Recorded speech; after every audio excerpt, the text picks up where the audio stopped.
Olá pessoal, sejam bem-vindos a mais uma aula. Eu sou o professor Fábio Neves. Nessa aula vamos falar de polígonos através de exercícios envolvendo o número de diagonais de um polígono. Tudo bem? Então, vamos começar com uma questão. Essa primeira é bem simples. Qual o número de diagonais de um polígono com 15 lados? 15 lados sabemos que é o pentadecágono, né? E o cálculo do número de diagonais se dá pelaquela fórmula D igual a n vezes n menos 3 sobre 2, onde n é o número de lados, ou ângulos, ou vértices. Tudo bem? Então, substituindo corretamente, tá? 15 no lugar do n, ou n por 15. Primeiro, efetua-se dentro do parêntese. 15 menos 3, 12. 15 vezes 12, 180. 180 dividido por 2, 90. Então, o pentadecágono tem 90 diagonais. Tudo bem? Bem simples, né? Acho que o grande segredo é substituir corretamente. Lembrar que nós temos duas substituições para fazer, um n fora e um n dentro do parêntese. Tudo bem? Vamos lá, vamos prosseguir aí com a segunda questão. Em um polígono, o número de diagonais é igual ao quádruplo do número de lados.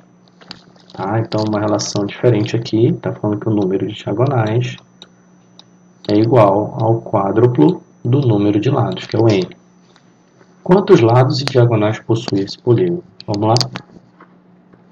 Então, no lugar do número de diagonais, nós vamos substituir pela relação que ele deu, que é o quádruplo do número de lados. E o n que nós não sabemos, nós vamos efetuar a propriedade distributiva, n vezes n e n vezes menos 3. N vezes n ao quadrado, n vezes menos 3, menos 3n. Tudo bem? Vamos montar nossa equação do segundo grau, tirando esse 2 daqui que está dividindo, passando para o outro lado, multiplicando. 2 vezes 4, 8. Tudo bem?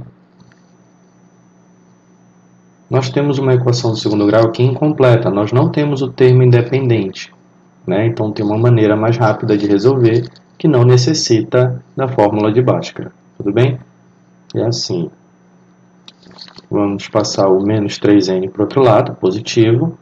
Vai somar com 8, totalizando 11n. Então, nós vamos ter n ao quadrado igual a 11n. Na prática, nós podemos cortar o n daqui.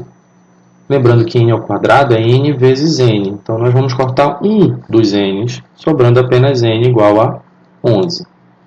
A gente pode fazer isso, né? Nós podemos fazer isso, porque nós sabemos que o n não pode ser zero, porque n é o número de lados, né? Então, se fôssemos resolver direitinho, nós íamos encontrar as soluções 0 e 11, tá? Mas sabemos que um polígono não pode ter 0 lados, portanto, n é igual a 11. E aí voltamos para a fórmula das diagonais, substituindo n por 11. Tudo bem? Então, 11 menos 3, primeiro, dentro do parêntese, 8. 8 vezes 11, 88, dividido por 2, 44. Então, estamos falando de um polígono com 11 lados, que é um decágono, e seu número de diagonais é 44. Tudo bem? Vamos passar para outra.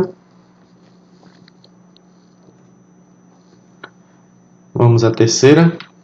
Quantos lados possui o polígono onde o número de lados corresponde à sexta parte do número de diagonais? Então vejam que antes de a gente começar, nós temos também uma relação aqui que diz que o número de lados corresponde à sexta parte do número de diagonais. Tá? Então o número de lados corresponde à sexta parte do número de diagonais. Tá? Passo o 6 para cá. Multiplicando, e nós temos uma situação semelhante à questão anterior, só que dita de uma forma diferente. Tá bom? Então, vamos pegar a fórmula de diagonais, substituir o número de diagonais de acordo com aquela relação. Vamos fazer a propriedade distributiva. Tudo bem? Vamos tirar o denominador, passar para o outro lado multiplicando. Ok? Mesma situação de ainda há pouco, né? esse menos 3 passa para o outro lado somando, vai ficar 12 mais 3, 15. Então, n ao quadrado é igual a 15n. Então, da mesma forma, a solução dessa equação do segundo grau incompleta vai ser 0 e 15. Como não podemos ter um polígono com 0 lados, então nossa resposta é 15. Trata-se de um pentadecágono, que nós já sabemos lá pela primeira questão que ele possui 90 diagonais. Ok? Vamos lá, mais uma. Quarta, determine o número de lados de um polígono convexo, sabendo que um de seus vértices parte em 25 diagonais. E quantas diagonais ao todo ele possui? Então, para saber o número de lados, lembre-se que num polígono, número de lados, número de vértices e o número de ângulos são numericamente iguais. Tá? Bom, se um de seus vértices parte em 25 diagonais, então esse vértice se une a 25 outros vértices. Mas com quantos ele não se une? Ele não se une, deixa eu trocar aqui de cor. Ele não se une com os seus dois adjacentes e nem se une consigo próprio. Portanto, nós temos 25 mais os 3 que não são usados. Portanto, temos 28 vértices. Tá? Então, deixando claro aqui, como sabemos que as diagonais partem de um vértice e vão até outro, sendo esse outro diferente da origem, que é ele próprio, e também diferente dos dois vértices adjacentes, podemos concluir que este polígono possui 28 vértices. Um octacoságono. Então ele tem 28 lados, tá? Que era a pergunta. A pergunta não eram vértices, eram lados, mas é numericamente igual. E aí vamos finalizar com quantas diagonais ele possui. Tá? Vamos substituir aqui. Já sabemos que o n é 28. Substitui nos dois. Subtrai 28 menos 3, 25. 25 vezes 28, 700. Dividido por 2, 350 diagonais. Beleza? Tranquilo? Então, um pouquinho de interpretação, um pouquinho de cálculo e chegamos ao resultado. Tudo bem? Beleza. Mais uma para a gente encerrar. Um polígono tem n lados e o outro tem n mais 6 lados. Determine n, sabendo que um polígono tem 39 diagonais a mais que o outro. Quem é que tem mais diagonais aí? O que tem n ou o que tem n mais 6? Né? Esse aqui tem a mais, tudo bem? Então eu vou chamar esse daqui de D1 e esse aqui de D2. Como o D2 tem mais diagonais que o D1, para que eu trabalhe com uma igualdade, eu vou somar aqui no D1 essa quantidade que falta para ele ficar igual à quantidade do outro polígono. E a partir daí a gente vai desenvolver a resolução. Tudo bem? Vamos lá.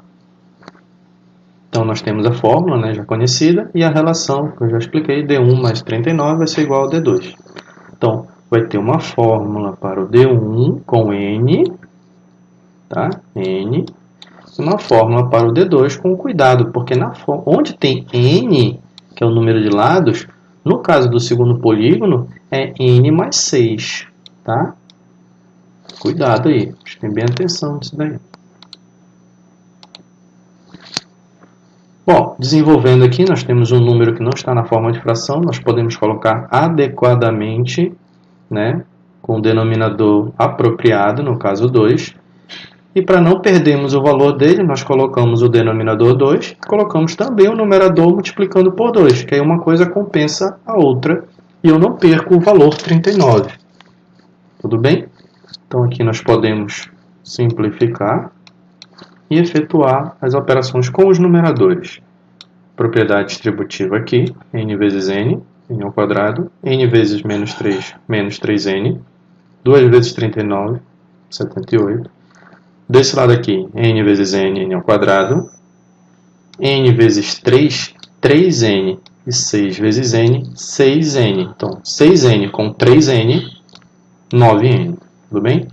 E o 6 vezes 3, 18. Tá? Nós podemos aqui também simplificar os n ao quadrado. ficando com uma equação do primeiro grau. Tudo bem?